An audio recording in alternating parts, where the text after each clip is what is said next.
I'm grateful, to be honest, because again, I paid my mom's car off a couple weeks ago. She's a Leo too. I paid her car off, and I gave her the money to buy her house. So I wanted to make sure I take care of stuff like that first before I kind of invest in shoes and stuff like that. So you know what I mean? Because you start to say to yourself like, man, I made $250,000 in a day. Right. My mom is still renting. I couldn't sleep at night. You know what I mean? So I made a promise to her that I knocked that out and put her in position to get her home. That's cool.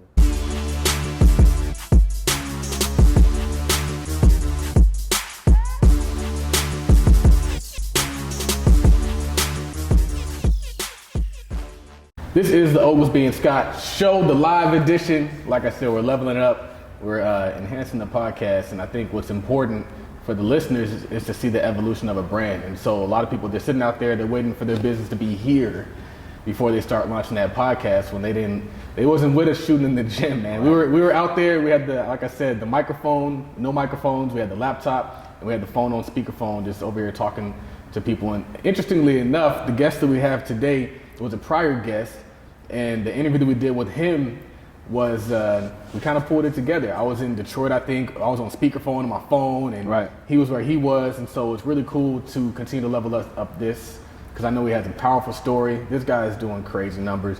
You never know what big number he's going to post the next day. When we interviewed him, he was doing like 6 figures a week, and now he's doing like 6 figures a day, doing like 6 figures every few hours.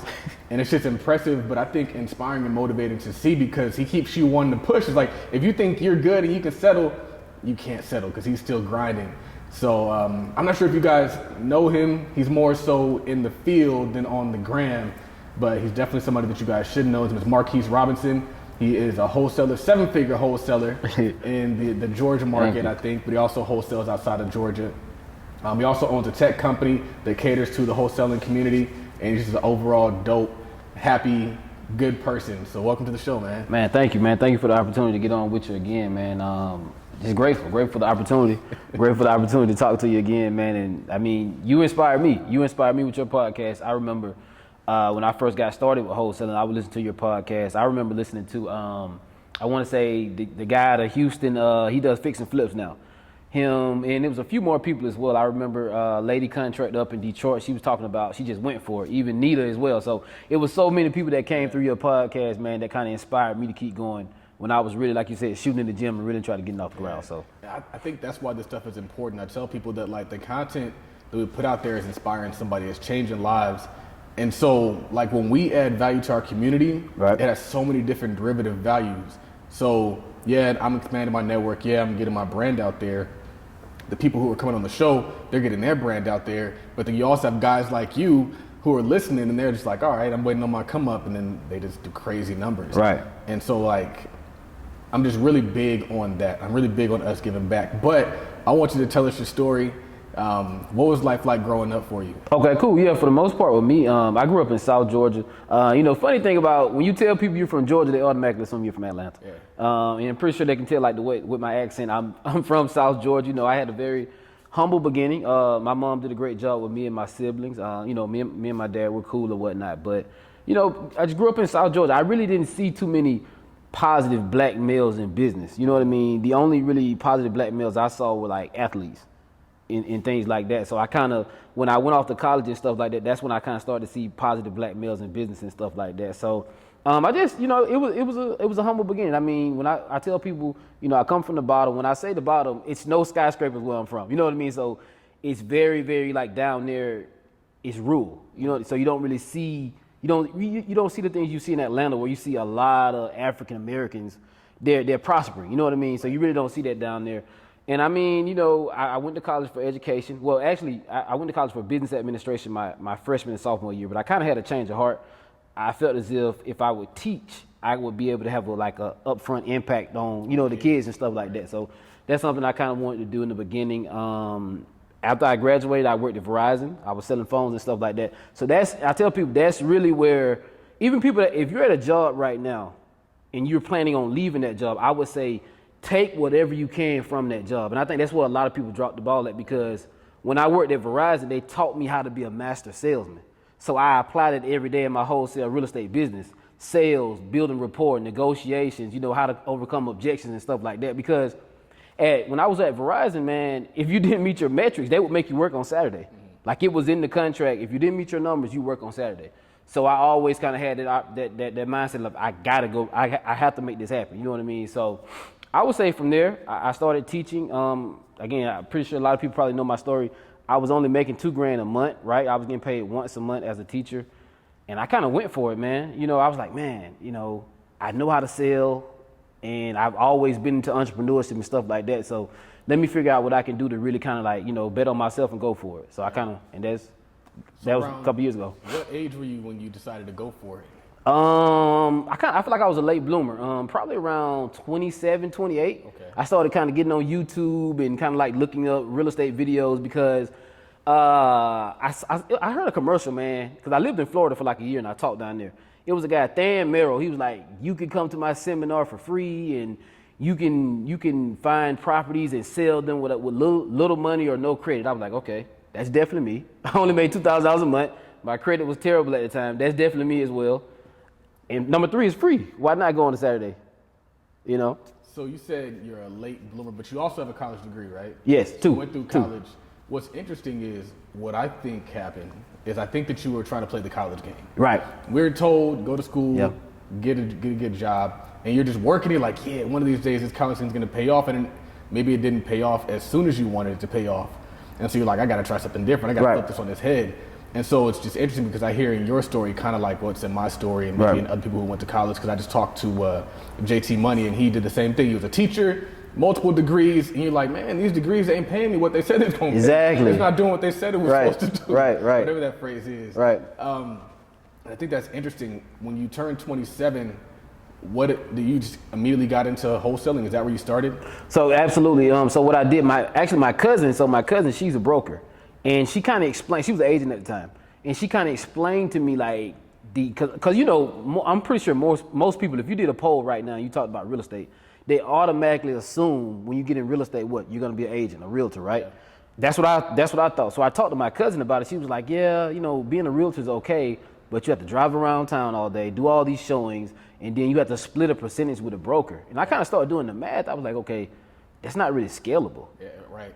Unless you become a broker, right? And then it's kind of like another job. So I would say to answer your question, that's when I started like, okay, looking into wholesaling and other ways to get into real estate.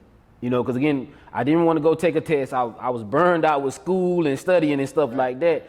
And the thing with wholesaling is once you learn the skill, it's scalable. Yeah. And that's what I've done now. I've scaled the business to the point where I can be here with you and my guys in the office calling people right now. That's dope. I think what's dope about that is a lot of people, like you said, they think that in order to get into real estate, they have to go take all these courses and study for these exams and let some dude up there tell you if you can sell real estate or not. Right. And that same effort could be applied in getting a deal. Right. A deal that you're going to be able to get way more money out of than if you were to do the traditional route. Right. For people who don't know what wholesaling is, can you explain to them what that is? Absolutely. Pretty much, wholesaling is really just the art of finding off-market properties, right?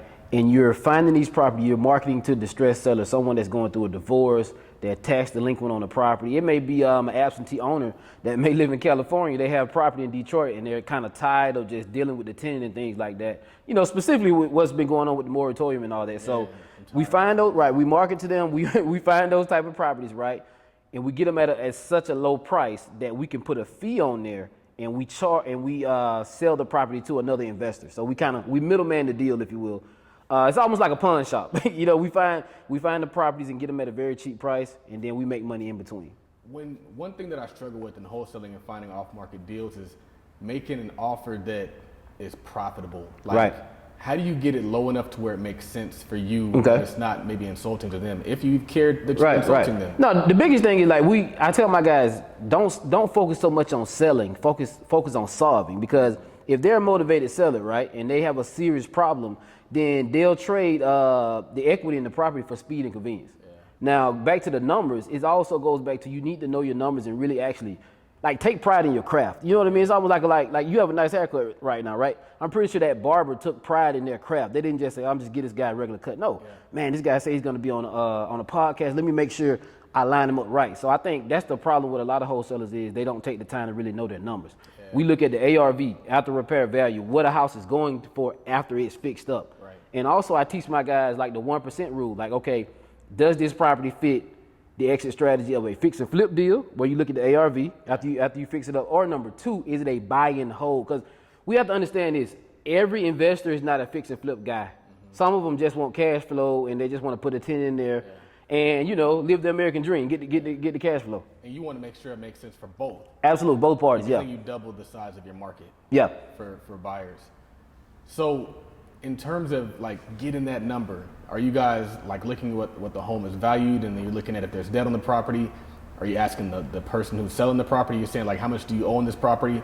How do you determine how low you can go? Because you have a loan on the property. So it depends on what type of buyer we're trying to market the property to. So for example, if it's a property that needs a lot of repairs and the ARV is right, let's say ARV is 350K. Right. Just by me just looking at a 350K comp, right? I'm thinking, okay, we ask the seller. It's a big four that my guys, they must ask every seller this: price. How much do you want for the property? Right. Why do you want to sell the property? Because we're going to go back to that when it's time to negotiate. Timeline to sell. How soon are you looking to get rid of the property? And last but not least, condition of the property. Yeah. Why? So that helps you with negotiation. Well, Mr. Todd, you told me the property needs 100K in repairs and you want to close quickly, and you told me you're kind of tired of dealing with those tenants. I can probably get you done in 14 days or less if you were to give me the property for, let's say, 80 to 90K. Notice I'm giving you a price range, because you may be like, bro, you're crazy. I'm not giving my property away for 80. Okay, hey, would 90K work for you? Yeah. So we give them a price range and things like that. But it's based off the situation, number one, and then number two, the numbers. If it's an ARV type of deal, fix and flip, then we're going to do a formula where we multiply ARV times 70%, because that's usually in the state of Georgia, for the most part, what a hard money lender will lend on a deal like that. Mm-hmm. And then we subtract what we want to make and the repairs. You told me you need 100K in repairs. Right. So I'm assuming 100K, maybe even 120 to be, a little bit more conservative. And then we break the numbers down like that. That's what I was going to ask you. How do you determine how much construction is required? How do you determine the rehab number? So it depends. Me personally, I'm very conservative on my numbers. So if they tell me 60, I'm automatically assuming 80, 85. Because again, let's be honest, a homeowner, they're going to tell you what they think, but they don't see as many properties as you do, because you're an investor. You know what I mean? I tell people this all the time, like most people only buy maybe 1 or 2 homes in their whole life. Right. Maybe 2. But you guys buy homes every day. Every day, every week. We're looking at thousands of homes a month. So by now, after you look at so many properties and you really know your neighborhoods, you're like, okay, that's a 3-2, it's a brick home in this part of Decatur. More than likely, repairs are going to be around here. Right. So after a while of just being in the market, it's not guesswork anymore. It's just like plug and play. Absolutely. It goes back to taking pride in your craft. You know what I mean? What was I going to ask you? We went down a rabbit hole. We're going to chop this out. Right, we're good. We're good. About something. Man, what was it? Let me gather my thoughts really quick. Okay. So we're talking about ARV, talking about construction. Oh, there we go. All right. All right, cool. Okay, we're good? Yeah, we're good. All right. Send that down. Am I on? Yeah, we're okay. Yeah, I was going to ask you, it sounds like you start with the ARV. Right. Like you don't look at what the market value is, and you don't look at what it was cost. You want to know what it's worth when it's fixed up. Yeah, because this is the thing. We look at what has sold. This is not the time to guess. I want concrete numbers. What has sold in this neighborhood of Decatur, for example? I want to say 30032, right? That's a hot area. Why? Because, and this is another thing too, I had this conversation with my guys. We take pride in educating our guys on the business, because we don't want you making random offers. 30032 in Decatur, for example. For people who don't know, it's by the golf course, East Lake Golf Course. This is a very high-end area. Yeah, it's a very, very high-end area. I mean, this golf course is very nice. Tiger Woods.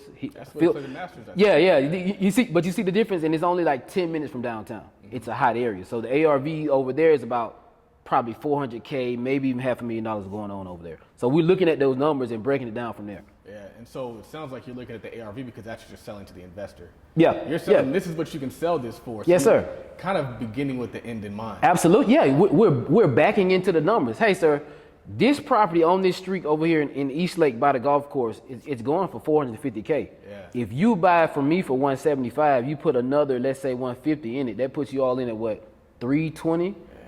If my math is good, right? Around 320, right. And you got 100 and some K profit, give or take, right? Depending on what you want, how many repairs you want to do to the property. Mm-hmm. So most wholesalers, what they do in the beginning of wholesaling, it was like, all right, I'm gonna just tack $5,000 on top of my Right. deal, tack $10,000 on top of my deal. Right. Is that what you're doing? Absolutely not. No. I have overhead, and I have 30 employees. Right. So I the way we build our offers in, we make sure we need to make a certain amount. Yeah. Minimum on each deal. Our average right now is about 37K. Wow. So You know, that's why- and the company goal is 40K per deal. So that's why you can do that, the crazy numbers you're doing per week or per Yeah, day. because so the expectation is from the top. We set the expectation with the team. The goal for the company is 300K a month. Yeah. You know, if the company does 300K a month, it's no reason why my acquisition guys and my disposition team they should. I tell them all the time, you should make a minimum 5 to 10K a month. Yeah. If you trust the process and do exactly what your role consists of, and that's the biggest thing. People playing that role.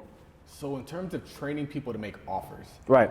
because that's one of the things that I've struggled with is trying to get my team to understand like how much they can offer for a property. And you said that you're hands off now. Right. What do you tell these guys when they're going to make an offer? So the biggest thing, the big four, right? Price, condition, why they want to sell it in timeline. That's non-negotiable. I need to know that every time. Right. Number two, we have the calls recorded. Right. So when it's time to review, like we call it like watching film, right? So we'll come in on the Monday morning after the team meeting or whatever. Then I break down with the acquisitions group, and we listen to the calls and go over opportunities where you drop the ball at right here and stuff like that. Yeah. So you're saying about making offers, we kind of have a breakdown of where they need to be offer wise. So they're starting at the ARV, right? Yep. And then then they just automatically 0.75. Yep. But also understand this: we're going in and looking at the numbers in the neighborhoods. We're looking at properties that sold quarter mile, half a mile away, and we're going in there breaking the numbers down like that. Right, by square foot. Yeah, by what's sold in the past 6 months. Right. And then so When you say square footage, if you say square footage, I'm looking at either 300 square feet below or 300 square feet above. okay. All right. So take the big number. Right. Team, take the big number, take it times 0.7. That's how we're gonna get the comps, by running the comps. Then the estimated rehab, and then you guys look at like what they owe, or what's the number in there? So okay, trying to figure out. so What's the ARV 70%, right? Minus repairs, Right. and then we calculate our fee in, and then that's what we can offer to the seller. There we go. It's called the MAO formula, maximum allowable offer. So then you top in that 40 grand, and like I can pay you this, and if they can take that, Right. then you can do it. But if they have like a loan on the property, they might have taken that. Yeah, and it's a simple question, because if you build the report correctly, they'll give you that information. Hey, Mr. Todd, listen, I know it's a nice property. Let me ask you this: after the mortgage is paid, how much money do you want to walk away with in your pocket? Yeah. I'm backing you in again. Yeah, because then it's like, well, you said you're gonna take 20, Right. So let me give you the 20. Well, man, you know, and they'll if you build the report properly, they'll tell you, well, dude, I owe 80K on the property, man. I mean, I'm looking to walk away at least 20 to 30K in my pocket. Okay. Subtract the 2, add the 1, we're at 110. So you're asking them, because I know you said that you asked them how much they want. Right. Do you also ask them how much they owe? Not necessarily how much they owe. Like, okay, now the price you're telling me you want, is that included with the mortgage? Yeah. With the mortgage payoff, right? Because I'm going to knock that out at closing for you, Mr. Todd. Yeah. So I want to know, before we really agree on price and number, right? How much do you want to walk away with in your pocket after the mortgage is paid? Sometimes I wonder why somebody who lives in a house that could be worth 500 grand ARV would not just put the money in themselves. No, number one, they probably don't have the money. Number two, it's a little bit more than just putting the money into it. A lot of people understand, and you've dealt with contractors, you know how they are. Imagine what they'll do to someone that's not as savvy as you in investing. You know what I mean? So a lot of people don't quite understand that they can do that. Yeah. Number two, some people, I mean, it just depends on what the situation may be. They may just be tired of dealing with the property and want to cut ties with it. But a lot of them are not educated on how to deal with contractors and things like that. So that's kind of what it is as well. So your business has been doing like crazy numbers. Right. How have things changed since then?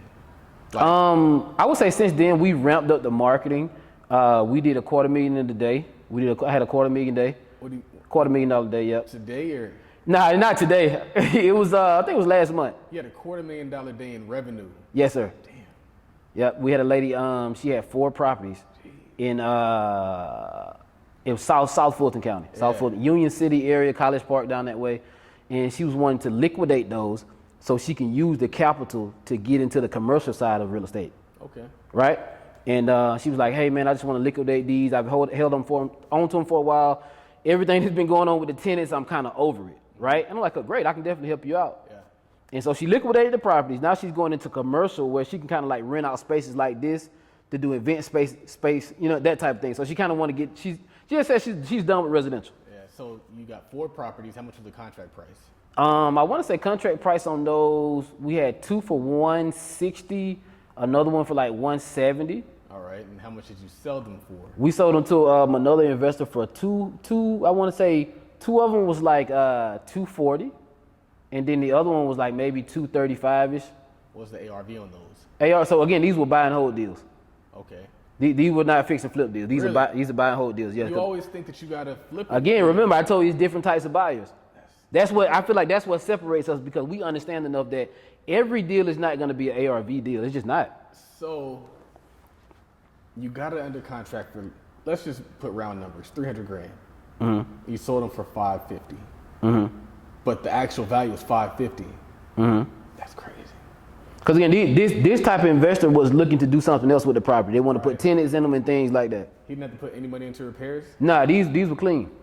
That's crazy. So why would she sell them at a discount? Because she was trying to sell quick? Yeah, she wants to remember, she wanted to liquidate. This was the biggest thing. She wanted to sell them all together. She did not want to sell one to you and one to. Right. So she was like, if you cannot buy all 4 of them together, we cannot do business. And you know what's interesting is I just had that conversation with Lamont Woods, and he was saying like that's how you get better deals on doors. Right. Because you buy a package of Absolutely. properties. And so then they're going to give you a discount, and that discount might be per door. It might not seem like a lot of money. Right. When you spread it across 4 doors, now we're talking big money. Right. That's crazy to see that happen in real life. So did you get the Porsche yet?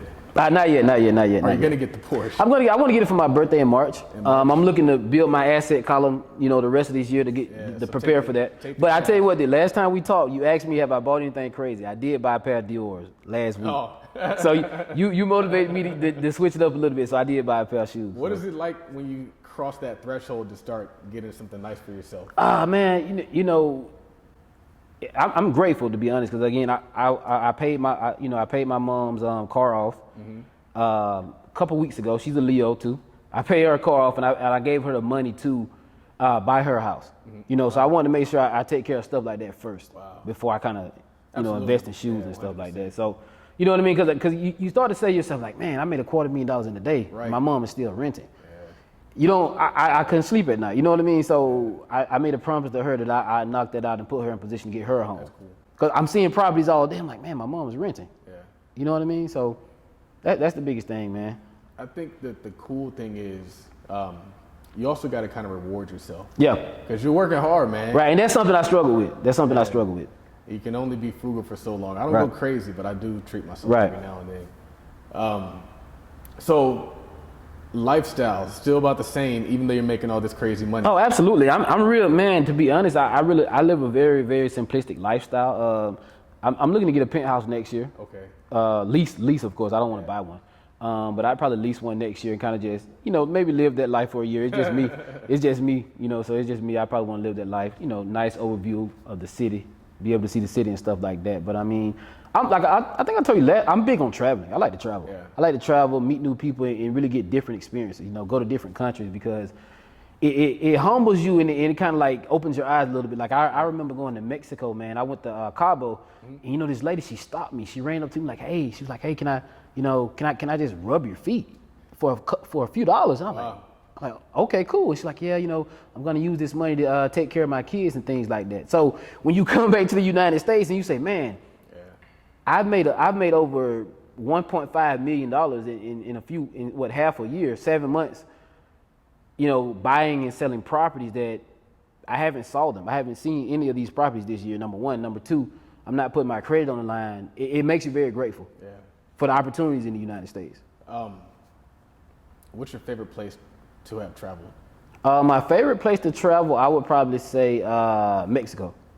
Like all throughout Mexico or just Cabo? I've been to Cabo and a few other places. They always have a good time over there. Yeah. Where'd you stay in Cabo? I forgot the name of the place. It was a couple years ago. Honestly, we went to Cabo a couple years ago. Okay.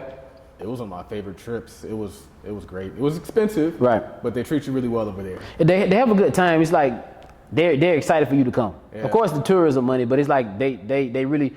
I like that they take a lot of pride in the culture over there. They're proud to be Mexican. I really like that. and the food is great. But last place I went was Jamaica. It was amazing. It's a beautiful country, man. It really is, and the people are amazing.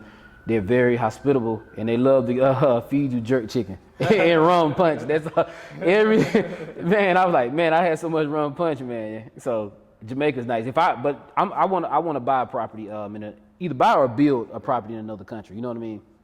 Outside of Mexico, where would you want to go? Where would I want to go? That's a good one. I would probably say been to Mexico, been to Jamaica. I've been to the Dominican Republic as well. I'd probably want to go to Europe. Okay. Just something different. You really get a feel for that. Like United Kingdom area? That area, yeah, I can see myself doing that. I would definitely want to go there. Bucket list type of thing. I definitely want to go to Africa. I want to go to Nigeria and things like that. You know, the Congo. Just see it. You know, it's a once in a lifetime type of thing. Yeah. It's interesting because when you have the cash, travel is different. Right. Like when you're not taking time off from work and you have the money still coming in, travel just feels different. Right. It feels more liberating. It's not like as stressful and as tight. Right. So I can see why you want to go to all those different places. And you can take your time and plan it out. You know what I mean? It's not so, okay, well, my boss gave me these days off in September around Labor Day. You know what I mean? Like a lot of people are planning around Labor Day right now. Right. You can go the week out there and stay a whole week. You know what I mean? And I would probably say one last place, definitely Santorini, Greece. I have to because of Rick Ross song, I heard it, and he made me want to boss up and go. So. But that's true. Like when you get financial freedom, you can travel on a Tuesday. You can travel on a Thursday. There's no lines. There's no people getting in your way. You get to really experience the place. And we've experienced that just going back and forth to San Diego. Right. And then also, it's like there's no trade-offs. Right. Sometimes when you travel and you kind of struggling, it's like, well, I mean, which tour do you want to take? Right. Which entree do you want to get? Like, we're going to get whatever. We're here to taste stuff. Right. We're here to experience it all. We're not just here once to in a lifetime type of stuff, man. Yeah, that's it. Because I'm the type, I like to drink and be merry if I go on vacation. Like, I really want to enjoy it. You know what I mean? Because you work hard for it. Yeah. So you're making money.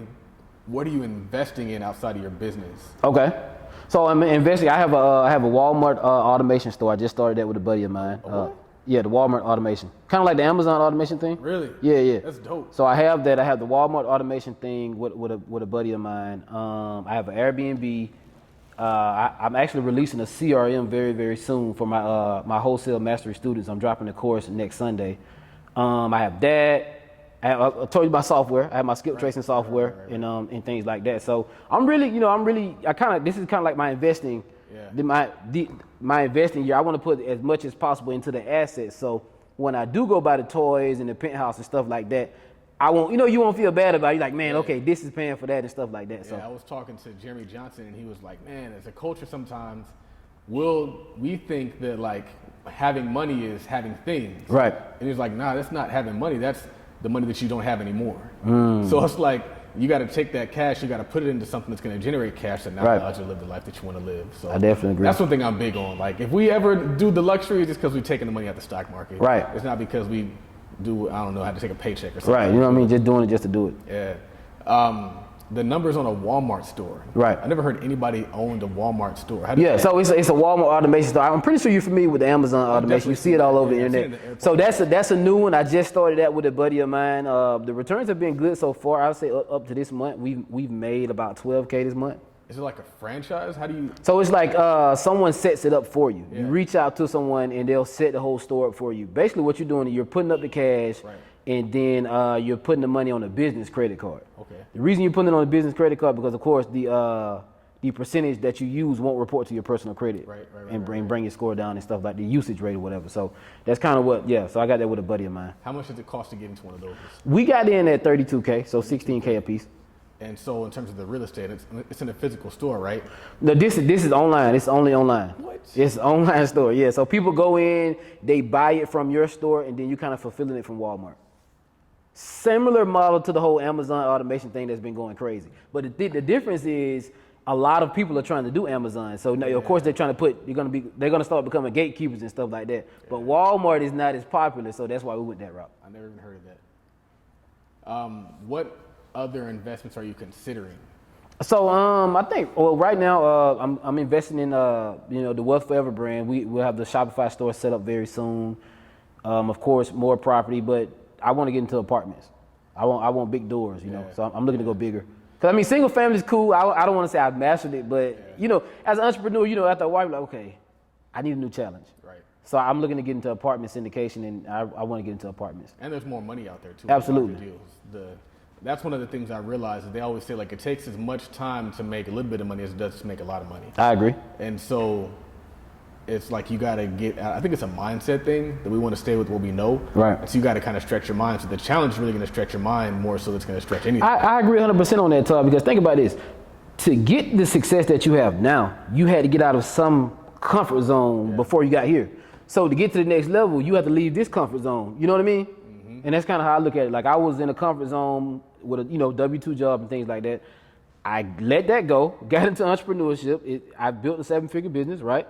And now I'm like, okay, I want to go to the next level. So that means I have to get out of this comfort zone and start all over again and get to the next level. So a $250,000 month transaction, what keeps you going? Because this is so crazy because when we did this about maybe 3 months ago, right, you were like, I made $100,000 in a week. And you were just like turned up, and now you're doing like crazy numbers on top of that. What keeps you going? I think just looking back on those $2,000 paychecks that I made as a teacher, I don't want to go back to that. Yeah. You know, that'll keep you going itself, because when I say this this is after taxes, and it's once a month. You're getting paid $2K once a month. The average rent in the metro Atlanta area is probably at least $900.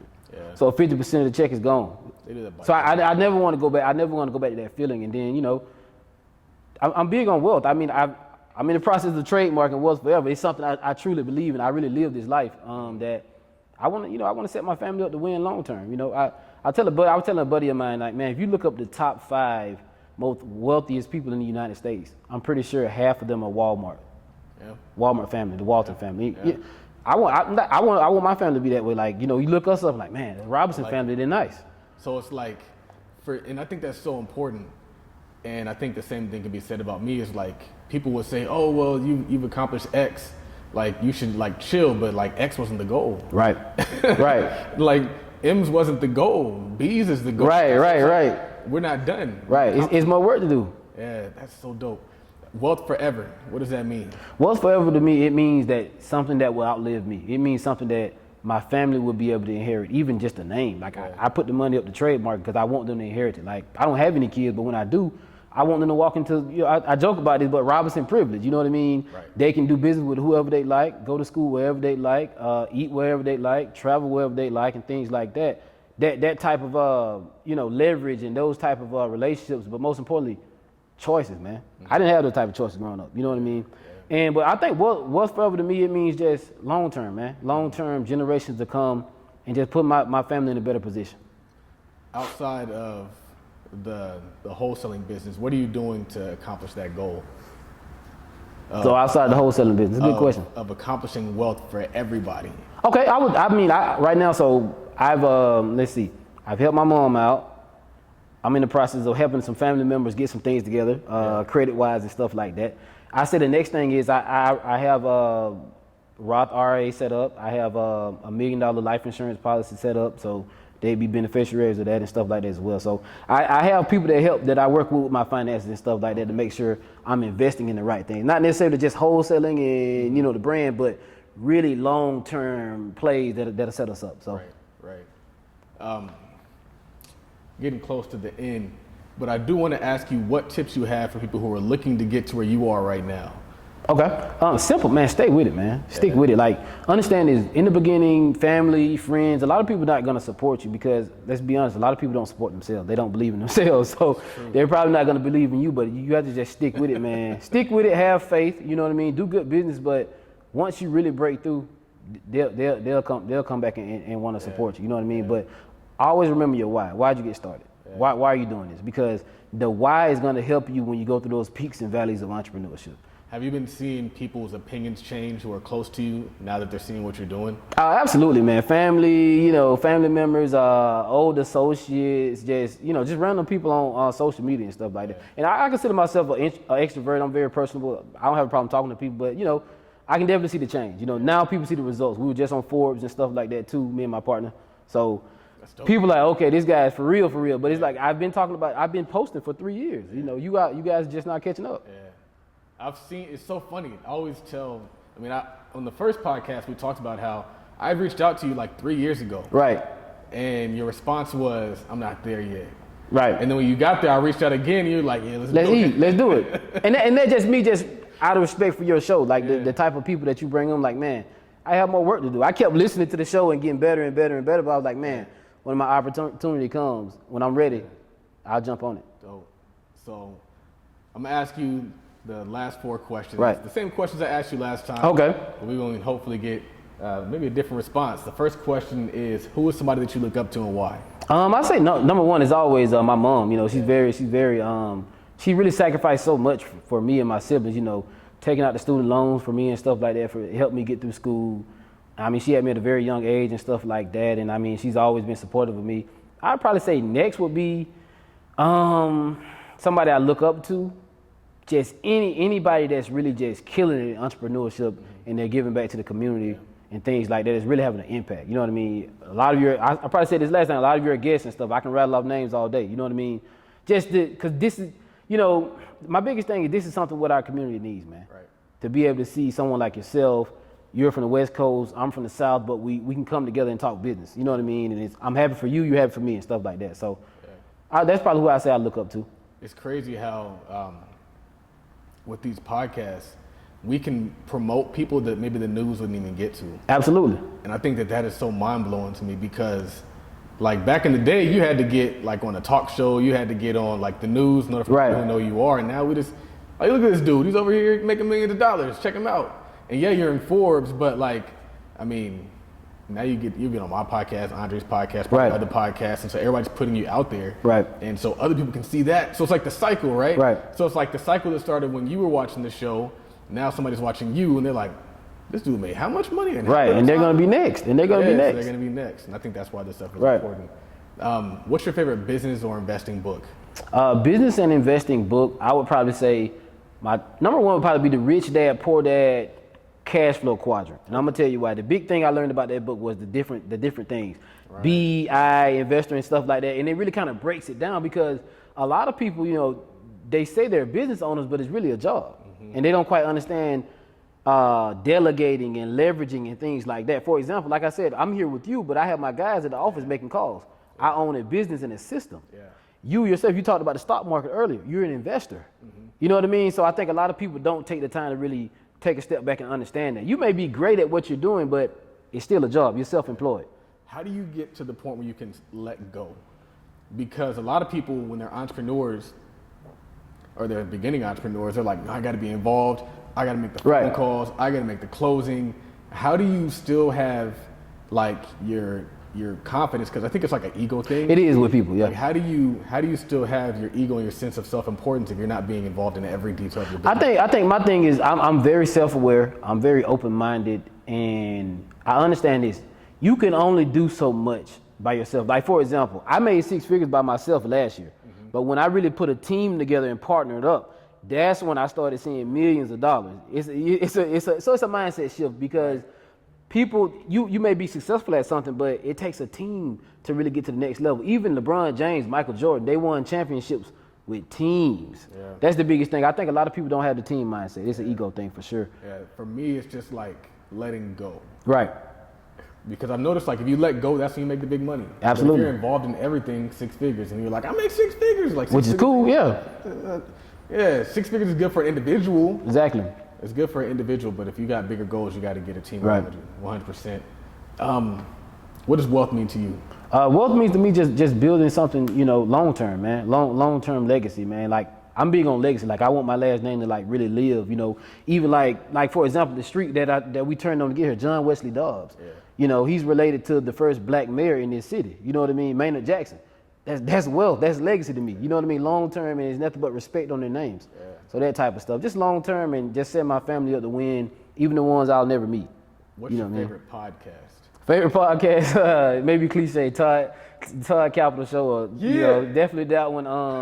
But I really, I'm a fan of everything we have going on. EYL. I mean, the Black Wealth Renaissance guys. I like their thing. I want to say Xavier Miller's thing. Cause the reason I like all of them is because you get a different flavor. Yeah. You know what I mean? It's the same we have the same goal, but we have a different way of doing it. For example, sports, man. You know, LeBron James, he's won his championships. He has a different style from Kevin Durant. Yeah. They're still both champions, and they're both still Hall of Famers. Yeah. But they just got a different way of their different approach because your show may not appeal to this person the way Xavier's shows does and stuff like that. But as long as our people are getting fed the proper information that they need to get to that next level, who cares, man? Absolutely. So that's kind of, I'm a fan of all of them, to be serious. What sets apart successful business people from those who give up, fail, or never get started? I say mindset, faith, and understanding your why. Again, it goes back to it. Why are you doing it? Because if you're just in it for the money, you're right. If you will make the money, then you'll probably trick it off on dumb stuff. Yeah. Or if you don't make the money you thought you were going to make, you're going to give up and go back to Old Faithful. What I call W2. The job, Old Faithful. So, but that's the biggest thing, knowing your why. Why are you doing it? Because if it's bigger than you, you'll keep going when it get hard. Absolutely. Awesome. Where can people find you, follow you, and support what you have going on? Oh, yeah, absolutely, man. Find me on. You can find me on Instagram. I've gotten a bit more active on Twitter. Everything's Wealth Forever. You are more active. Right. Wealth _ forever. I mean, I'm pretty much Instagram and Twitter for the most part. That's where I am. I have a question. This is the real last question, because you put out a tweet and I floated on top of the tweet, and you said something like, "I want to get married, but I'm waiting until I get where I need to be financially to get married." And I said, well, what if getting married helped you get to where you wanted to be financially? That's a good one, man. What are your thoughts on that? You have a good memory, man. You don't forget that thing. I'd probably say, when I say that, I just want to make sure, you know, I'm putting someone's daughter, because again, I have 3 sisters, so I kind of view it, I feel like, man, okay, I want someone to approach my sister the right way. So I think my thing is I want to make sure I'm bringing them in the best situation possible. I don't want them to get in a position where they're struggling. You know what I mean? Because again, that's really big to me, because I watch my mom struggle, so I kind of think about that type of stuff.